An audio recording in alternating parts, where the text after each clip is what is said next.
Question Time didn't start until 1979, but as we've already seen in the Hustings programme, the format was already in use on the BBC 20 years earlier. This format was developed for Who Goes Home, where two MPs from adjoining constituencies debated political issues in front of an audience of their own constituents. The somewhat incongruous title comes from the tradition of policemen who cry, "Who goes home?" when the Commons rises each night, a relic of the days when MPs were escorted safely to their beds to avoid disgruntled voters. This programme shows that people in the 50s were not always as deferential or as passive as we might think.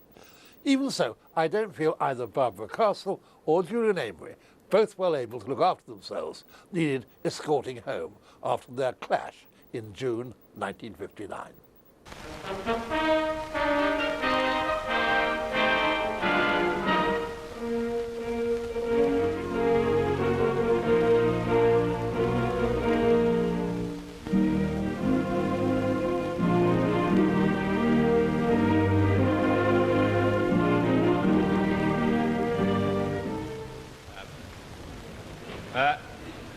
For this edition of Who Goes Home, we've come to Blackpool.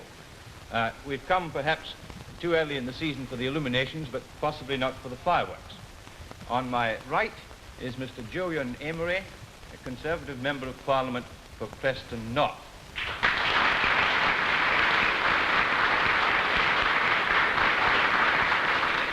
Mr. Amery is Under Secretary of State for the Colonies. And on my left is Mrs. Barbara Castle, Labour Member of Parliament for Blackburn.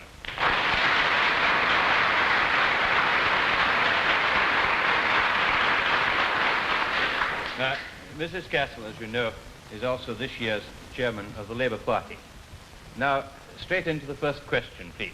The lady in green dress in the fourth row. You, madam. Yes, you, madam. What are the views of the two speakers on grammar schools and comprehensive schools? Mr. Amery? Well, I believe the grammar schools have proved themselves to be one of the seedbeds of talent in this country. And some of our greatest people in all walks of life have come from the grammar schools. And therefore I should be very much against anything which discouraged their development or their continued strength. I have been rather alarmed by some of the attacks which Labour spokesmen have made on the grammar school system. Well, I would of course agree that the grammar schools have performed a marvellous role in our educational system. And I think the time has come for them to develop their tradition a stage further. And to do that by widening their scope. I want to see, I'm such a believer in the grammar school standards that I want to see those standards applied for all our children. And I think the only way that that can be achieved is by abolishing the 11+ examination which seeds children out unnaturally at too early an age. I want rather to see the children go forward into a comprehensive system which will include a grammar school stream into which the children can move naturally at a later stage as their abilities develop. Mr. Amery, do you want to add I'm certainly not dogmatic about the 11+, but I would say this, that the all-out trend towards the comprehensive school that the Labour Party have recommended would, I think, destroy the grammar schools with all their traditions and all that they've meant in our lives.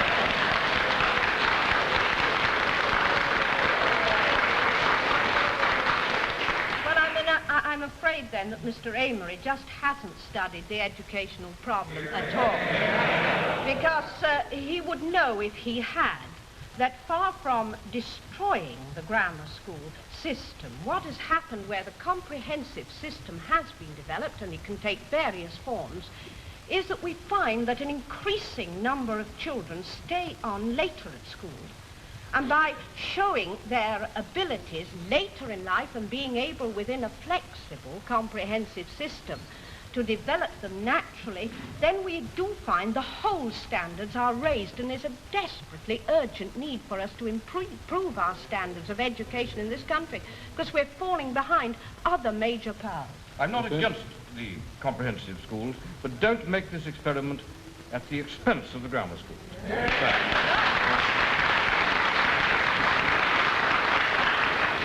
May we pass to another question, please? The gentleman in the second row, brown tie. You, sir. There's recently been a suggestion that legislation should be introduced to ban racial discrimination in public places. What do the members feel about this? Mrs. Pearson? I'm in favour of that. In fact, I'm a co-sponsor of a private bill that has been put before the House of Commons to advocate that. And I would go further than that. I think the time has come for us to make it illegal to conduct propaganda in this country which is liable to intensify racial feeling and racial hatred. There's some pretty nasty examples of that, and I think they ought to be made illegal.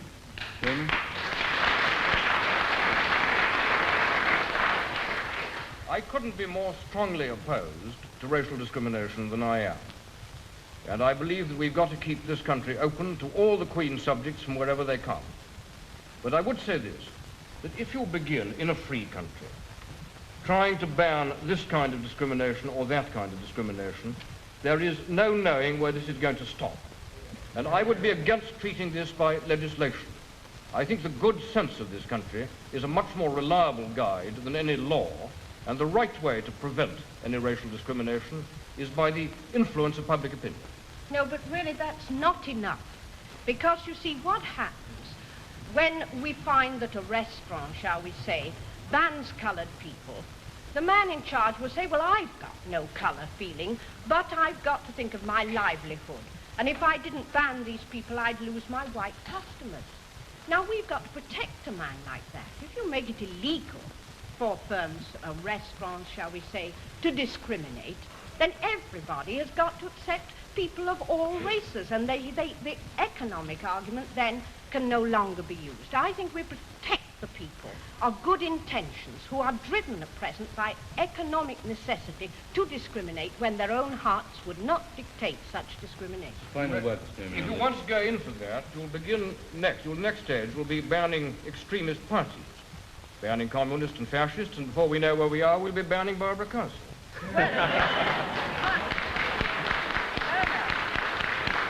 I would say this, that if ever I advocated views which were socially destructive, I ought to be banned.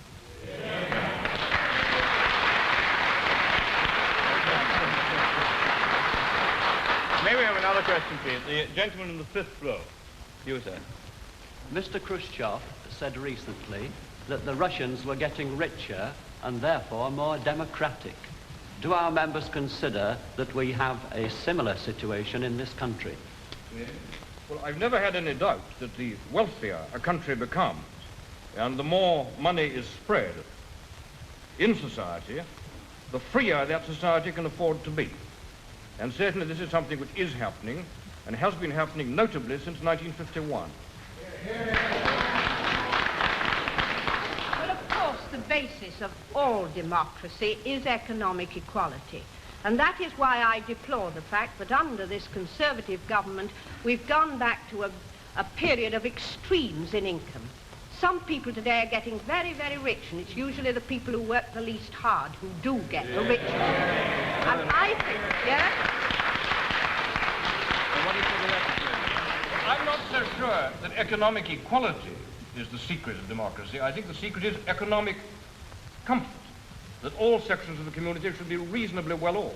You can have a situation, as we had between 1945 and 1951, where everybody is badly off, and that doesn't make for democracy. well, I'm not going to apologize for 1945 to 1951. The country as a whole was poor because we were bankrupt by war. And in that situation, I would rather we shared the difficulties, the national difficulties, and put them all on the backs of a few people. Well, all sections of the country have been better off ever since. Well, I should hope so. Well, it would be a very bad thing if we weren't. Well, I don't think we're going to agree very much further on that. The lady in the green dress towards the back of the hall. Yes, you, madam. Yes.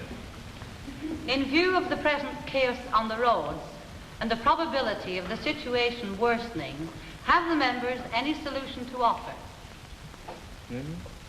Well, yes, I think we've got to go ahead with the program of building new roads. We made a beginning with the Preston bypass. We ran into a little bit of trouble at the beginning, but it's a symbol of what's going to be done and of what can be done. No, but that really is quite an inadequate answer. Now, the government today has got a building program for roads running to about 60 million a year, I think it is, and it boasts of that. But of course, as we do move into an age, as we must, and I hope we shall, in which every family is entitled to have the joy of a private car, then we do face an absolutely overwhelming problem in this country. Because in the United States of America, where they already have one car per family, their road building program runs to £3,000 million a year. 50 times as great as ours for a population only 4 times as great. And they've still got a road problem. Now, I think the answer is the only way to deal with this problem which will arise is by having a planned transport system in which the railways must play a much bigger part. And I would like to see us recognizing this fact by putting more public money, by subsidy if necessary, into the railway system to make it cheaper and more efficient instead of all the time crippling it.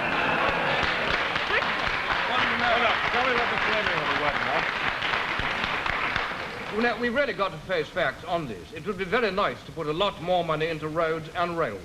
And if we're going to put a lot more money, too, into all the items of the Labour Party programme, well, then I think we're going to be bankrupt pretty soon. You can't get more out of a pint pot than you put into it. I'm not suggesting that this country can afford, of course, to pay anything like the amount on roads that America is. I'm only saying, no, I wasn't. I'm sorry, you should listen. But you see, but all I'm saying is, the problem we face is that soon the road transport will be at a standstill if everybody rushes to put their private car on the roads.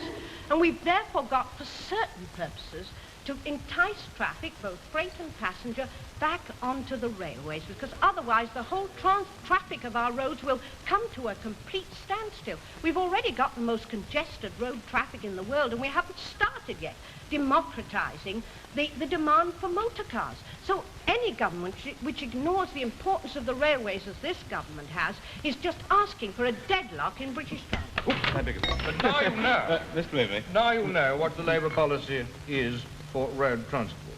She says if all of you rush to put your private cars on the road, there's going to be chaos. The Labour policy is keep your private cars in the garage.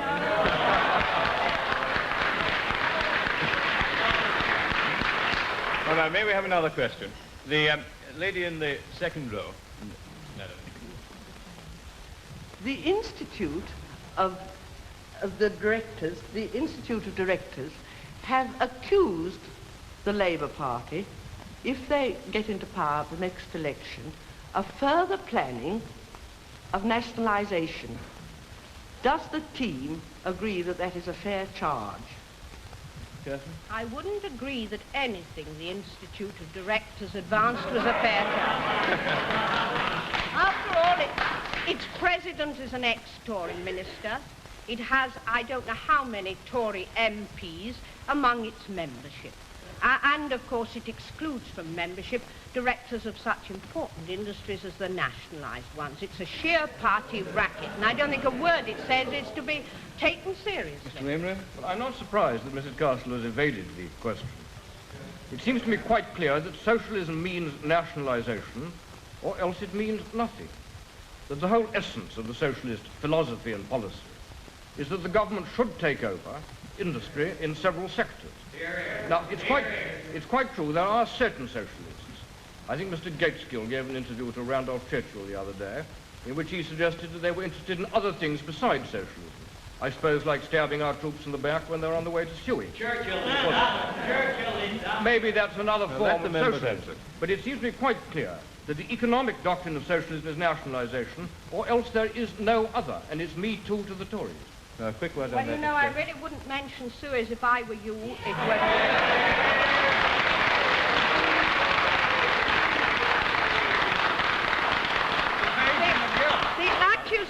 The accusation that British troops were stabbed in the back on the way to Suez was the accusation made by Mr. Randolph Churchill against the Conservative government. So I should really be very careful what you quote about Suez. No, of course it is quite true. Of course it is quite true that we believe that public industry should be socially responsible, and we make no apologies for that whatsoever. Are you for nationalisation or against? I'm certainly for the nationalisation items which are already announced in our programme. Steel industry and road building. Now, may we have another question, please? The lady in the second row in the centre. Do the members feel that the government... would you mind speaking up? We can't hear. Do the members feel that the government has dealt sternly enough with all those responsible, directly or indirectly, for the atrocities carried out at the Hola detention camp in Kenya in the name of British justice? There's one for you, Mr. Amery.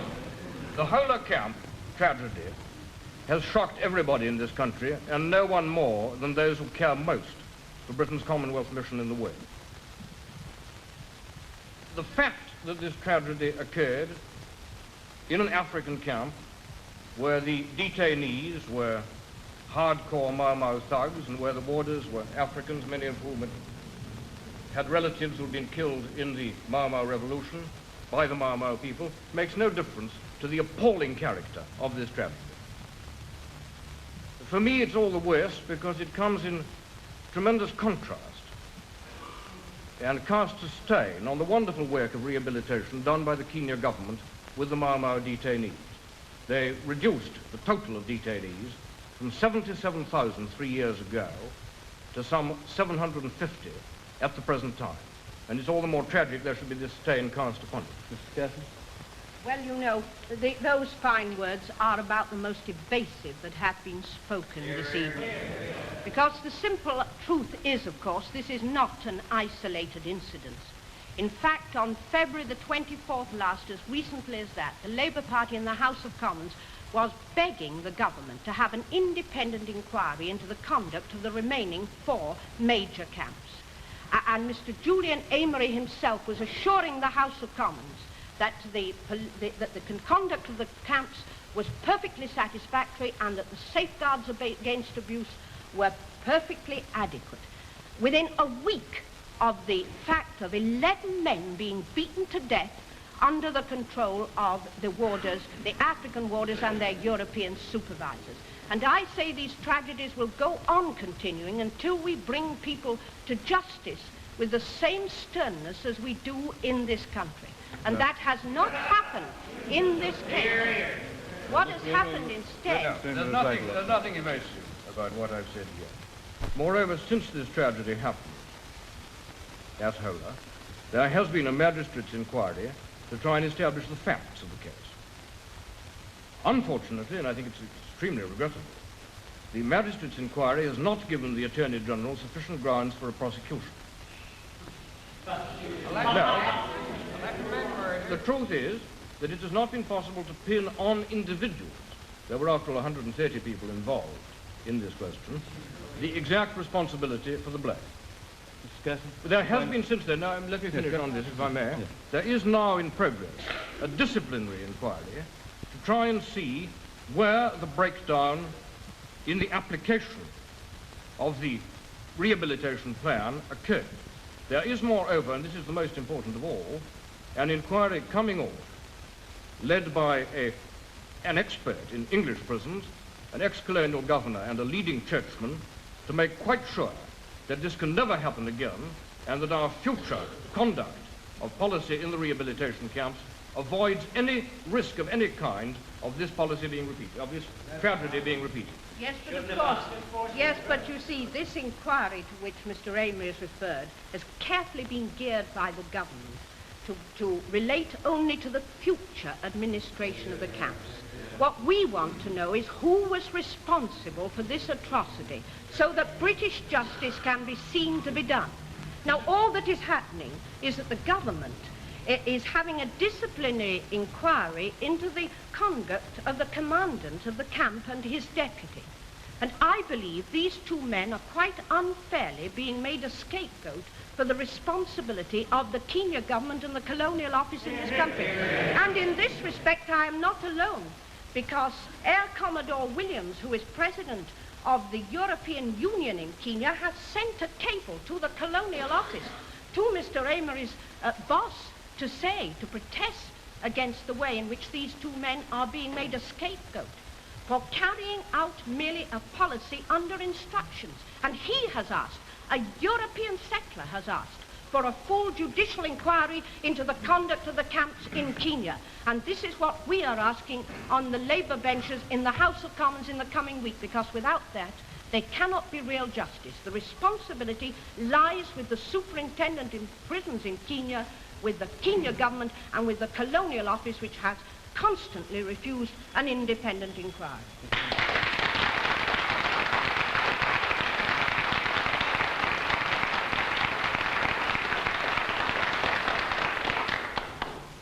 I think the insinuations in what Barbara Castle has just said are very wrong. We've got to get to the facts of this matter, and to try to exploit it, this human tragedy, for party political reasons, would be beneath contempt.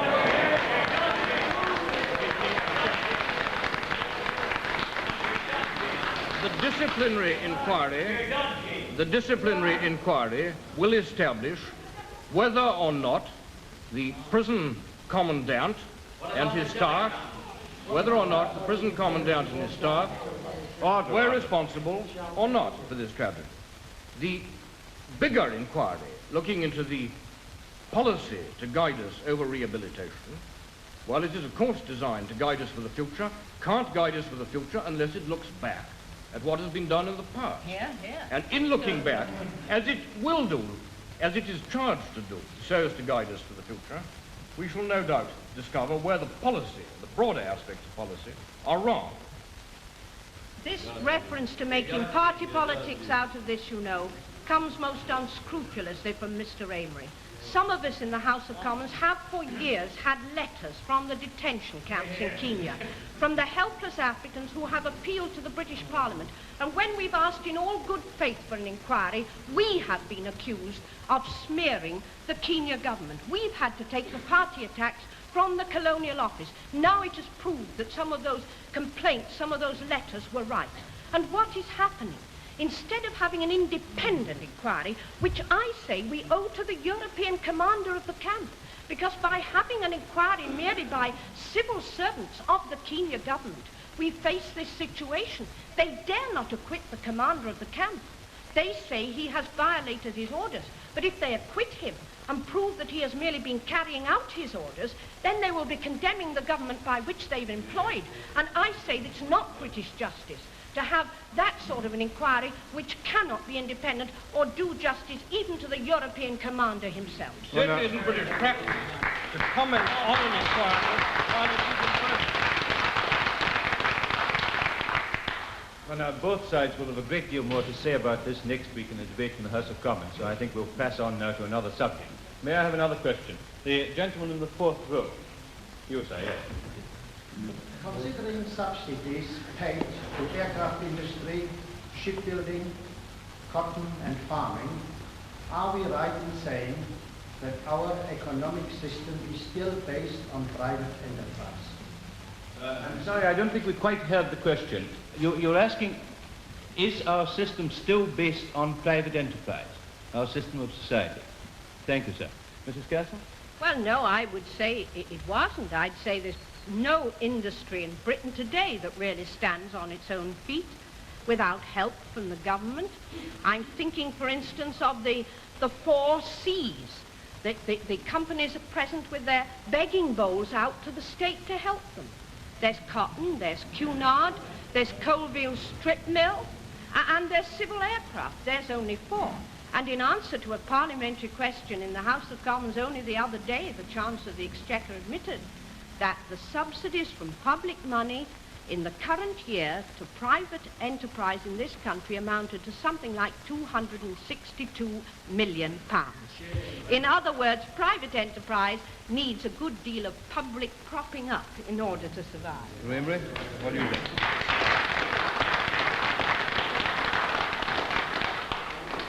wouldn't disagree, essentially, with what Barbara Castle has just said. You see, the Tory party, unlike the 19th century Liberals, has always said that the government has got to take some part in the economic life of the country. What we have said is that it should take a broad, what you might call strategic part, helping on the big lines, not interfering in the detail. What we disliked and resented in the labour organisation of our economy in the years between 45 and 51 was the detailed administrative control by bureaucrats in Whitehall and the nationalisation. We've always been in favour of government support for industry.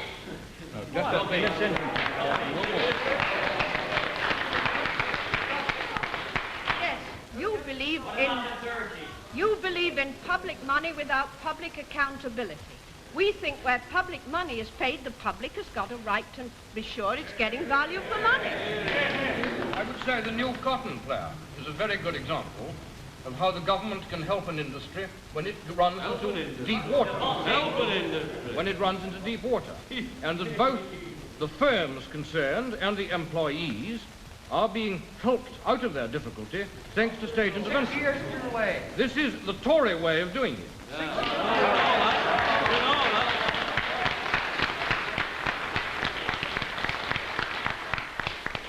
Before we go any further, I must ask you to allow the members to answer the questions. We've come here to ask them to listen to the answers. May I have another question now, please? The lady in the back row.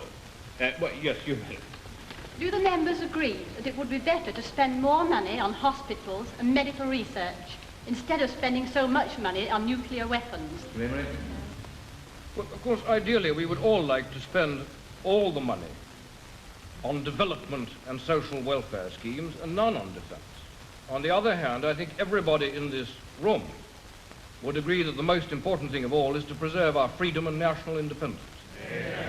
Yes. And if to do that you've got to have the weapons, then you've got to spend the money on them. Well, we are, of course, today spending twice as much of our national product on defence as we were in 1939 on the outbreak of the Second World War. And I don't think we're any safer for it today than we were then, or any better prepared. Now, of course we want national defence, but we don't want to be crippled with an ever-mounting burden from the nuclear arms race. What we want is a government that will seize every opportunity of getting us out of this terrible, wasteful expenditure. And the trouble with this... And I believe that the powers of the world today are within a hair's breadth of getting an international agreement to stop all tests that could be the beginning of the end of the nuclear arms race.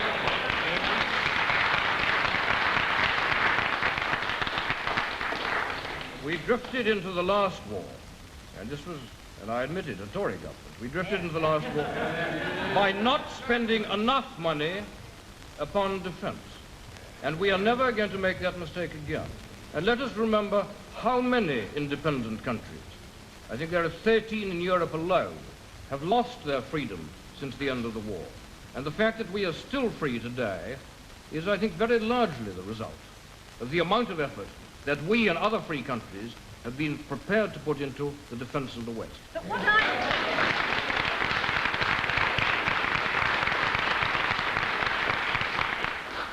I'm talking about is an international agreement for disarmament that would say, well, you know, the fact that the Tory members of this audience laugh at the very idea shows they're not fit to be in charge of the government of this country.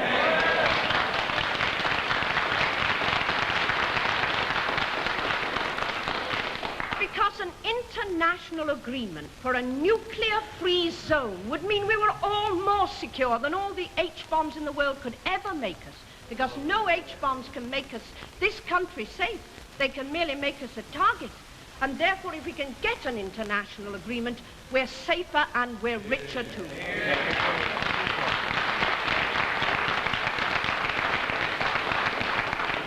It all sounds very good, the way Barbara Castle puts it. But my colleague, the Minister of State for Foreign Affairs, and his French American and Russian opposite numbers, have been sitting round a table in Geneva for about 3 months, and they haven't got very far on this problem yet. I'm very sorry. I'm afraid there's time for no more.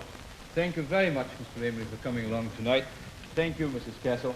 And thank you, ladies and gentlemen, from Blackburn and Preston North for coming along with such an interesting lot of questions for your MPs.